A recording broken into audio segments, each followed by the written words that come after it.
Everyone, welcome back to the United Star. And today we're doing something very special. We've got Aayush with us, and he's done a tactical analysis of how United have been playing since Project Restart. And it's quite interesting to see because it seems that there's a completely new squad that's come out to play.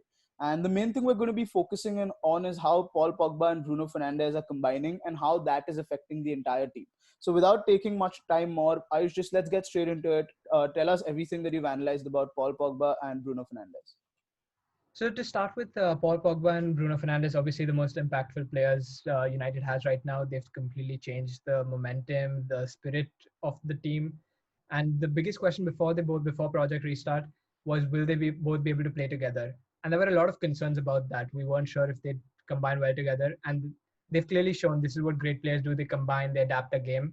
Uh, so the concern before was Paul Pogba. If you look at his heat maps before, with his time at Juventus and with France, there was a clear inclination. Like his best time at Juventus, he played a lot more on the left. He played more like a left winger, in fact.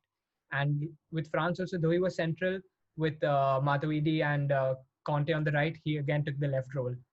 And then when we look at Bruno too, Bruno's time at United before Project Restart, before the lockdown, Bruno had started drifting to the left. So there's this big concern that we have Rashford on the left playing wing. We have Pogba who likes to drift to the left and is much better off from that side. And now we have Bruno who's since coming to United has started enjoying the left side too. So will they both be able to match up together? And clearly they've shown that they're just incredible altogether. Uh, Pogba, interestingly, Pogba has now started moving more to the right. He's almost like a right midfielder or a right center midfielder. And it's incredible to see how Ole's gotten all these guys together. Bruno continues to play from the left. And together now the combination is what's been killing it for United. Right. I completely understand what you're saying in terms of that. Also, I feel that Pogba is now, if you look at his heat map post Project Restart and compare it with what it was before at Man United, it seems that he's spending more time as a central defensive midfielder and he's spending more time as a sitting midfielder than he is spending time as a sort of going forward, or he's spending time more in our half if you look at that heat map as well. So that is also something different that we've seen. But what do you want to specifically, do you have anything about Bruno specifically and how he's impacted the team? So Bruno, obviously we know that since he came in, he's completely changed the way the team moves. But one of the most interesting points about Bruno is how he's most impactful. So the best way to describe it, Bruno is most dangerous when he stands still. It is something strange to say, but it's incredible, his impact. So there's a specific counter attack, the specific move with in United's game against Derby County before the lockdown that we can refer to. In this move, Bruno has drifted to the left and he just stands still and calls out to Shaw to come and make an overlap run. And then what's most remarkable is what he does after that. Dead still stands there waiting for Shaw to come. A few seconds later, Shaw's almost about to make the overlap run. He's still standing there, not moving at all. Shaw makes the complete overlap run, and then Bruno plays the perfect pass into Shaw rather than out wide so Shaw can go and make a cross in. He makes the pass in, giving Shaw the perfect, allowing Shaw to make the run in and make a really good attempt at goal, which was then saved by the keeper. So this is what makes these special players that United's now got incredible and world class. Absolutely. And also, like I've said this before, a lot of players have the ability to move the game forward, but Bruno has this ability to almost pause the game. Like sometimes De Bruyne has. It's like he has 2-3 seconds more than other players have. And you could see that, again, I'm going just one game before lockdown started against City, that quick decision making to put that ball to Martial. But it just seems that he has 2 seconds or 3 seconds more in his head than everyone else seems to have on the pitch. And we've seen after restart as well. The assists he's provided. So Bruno has gotten a lot of assists, of course, after restart, and he just seems to be playing the right pass at the right time. And this is because he's able to hold the ball for a long period of time. Like you mentioned, the Shaw incident against Derby, I can recall another instance that happened where for Mason, where he slips the ball through and then he's able to get a goal. So these are the instances where he's able to sort of hold play up as well as create something right after that. Unlike, of course, the likes of Lingard and Pereira who just hold play up. So I think that is the most important thing that Bruno does. And I think you've hit the nail on the head by saying that ability to hold play up. But I think that a lot of people are now realizing the importance of Nemanja Matic as the foil to Bruno and Pogba to be able to do what they're doing. So, what do you think about Matic's performance, and how has he helped the team? So absolutely, Matic has proved himself in the last few games to be one of the most important players. Interestingly, he's one of the players that has benefited most from the lockdown and the new rule allowing 5 subs. So he was seeming out of favor and soon on his way out before the lockdown. But now he has not only managed a spot in the starting 11 regularly, but most recently signed a new contract, making him man of the hour. So here is why we need Matic as a CDM and why Fred and McTominay still have a lot to learn. If we look at the Spurs game, uh, we were down to the last 20 minutes or so. Last 20, 30 minutes of the game, we were 1-0 down. And Ole makes a move to take Martial off and bring Igalo on. At the same time, he also removes Victor Lindelof and replaces him with Matic. Now, McTominay dropped back into the defense, and Matic played his familiar holding role. United had already been asserting their dominance, but Matic's introduction changed the shape of their side, allowing Pogba and Bruno Fernandes to push forward in the knowledge that they had proper protection behind. So Pogba got all the applause for that winning the penalty that then became our equalizer, but he was only able to do so because of a move started by Matic. Uh, so if we look at this specific move, what I'm talking to, this is the situation where Matic effectively formed a part of a 3-man defense with McTominay and Maguire. He received the ball between the two, and he still acted as United's holding midfielder, but the deep lying playmaker too. And he exploited the freedom ahead in this situation to push the ball forward. He then drifted the pass outright to Wan-Bissaka, and this is the move that then led to Pogba winning the penalty.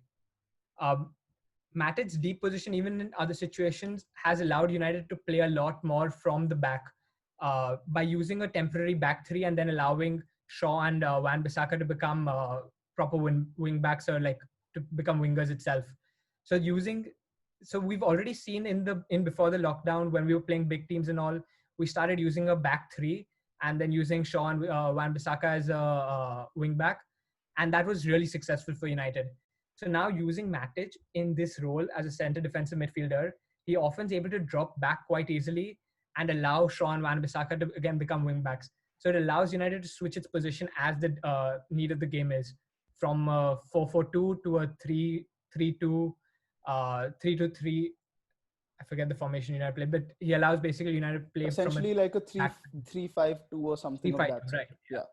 Essentially. Let me just add one more thing to that. Nemanja Matic, I remember again that goal that Bruno scored, that beautiful volley which Greenwood crossed it in, that counter-attacking goal that everyone was talking about. If you do, the most important thing is that Matic picked out an absolutely accurate pass that literally allowed Bruno to allow Greenwood to set free, and then he whips that cross in. But that entirely was all Matic who started that move as well. So you can see how Matic has become this fulcrum in midfield, and everything sort of revolves around him. And this has sort of freed Paul Pogba up as well. So Pogba doesn't have to essentially do his defensive duty. He's yet doing the more creative role, but in a different sense. So Bruno is the out-and-out attacker, whereas Pogba is sort of doing both the jobs a little bit. And Matic is just absolutely brilliant in terms of connecting the defense and midfield, breaking the opposition play, as well as creating quick passes for us. So since lockdown, since Project Restart, in the 4 games Matic, Spurs, he just played for 12 minutes, but every single game he's had a passing percentage more than 90%, which is incredible. In fact, against Brighton, where he gave that brilliant pass as well, I think his passing percentage is 93%, and against Sheffield, it's more, it's even 95%. So you can see that he's essentially just grown into that player that we bought and played for us for some seasons, but he's rejuvenated and he's really providing that freedom that these players need. And he's also helping the likes of Greenwood. So Aayush, that's literally going to be my final part of this analysis, is how the fact that these three are doing their job so well is unleashed sort of Greenwood, Rashford and Martial. Because again, let me just start off with a few statistics. I've mentioned this before, but Marcus Rashford's got 2 assists and a goal. Anthony Martial has got 4 goals and 2 assists. Mason Greenwood has just set the world on fire, hasn't he, after restart? He's got 3 goals. He's got an assist. So all of them are chipping in with goals, chipping in with assists. So how important, how well do you think they are gelling? So yeah, the statistics speak for themselves. But what we've been able to see is a fluidity between the three front men. They're able to rotate positions, switch in, switch out. Greenwood's moving in, like he started on the left, played a lot of the center, played central at times. Rashford starting on the left has moved right. Martial's moved left with Rashford playing central. So whenever the opposition's even getting settled in their defense, they're getting settled with how to stop United. These guys are able to move in due to the fluidity that the midfield provides them. They're able to switch between themselves and completely catch the opposition again out of place, and that's what led to so many goals. No, true. That's exactly what I was getting at, because that is what United have thrived on for years. We've always had 3 solid attackers who can very easily rotate amongst each other and also drop back if needed. So Rashford and Greenwood, you see, drop back really well to pick up the ball through the channels, and then they're able to dribble forward with it as well. So I think it's very exciting to watch these people play, and I think Ayush has covered so many tactical points today that is sort of, it might sound boring, but that's actually making United fun to watch. And I think it's very interesting to understand that we need to give Ole credit as well. Because, like Ayush said in the beginning, he's gotten Pogba to play in that role in the center of midfield, and he's happy playing that. So I think a big shout out has to go to Ole as well. Ole is this. Ole is the one. uh, okay, so our Ayush is saying that now Ole is going to be the one to essentially increase that gap between Liverpool and United to more than one Premier League title difference. But that's for another question, and how fast we can challenge for a Premier League is another debate. Hopefully it's soon. But for now, let's enjoy more of this. Let's enjoy more of creative football by Man United, and let's enjoy how the front three are combining because the midfield three are doing so well. So hope you all liked that video, guys, and hope you all took some key points away from it. Thank you, Ayush, for doing this analysis for us, and we'll Yes. hope to see you again. Thanks for watching, guys, and please subscribe to the channel.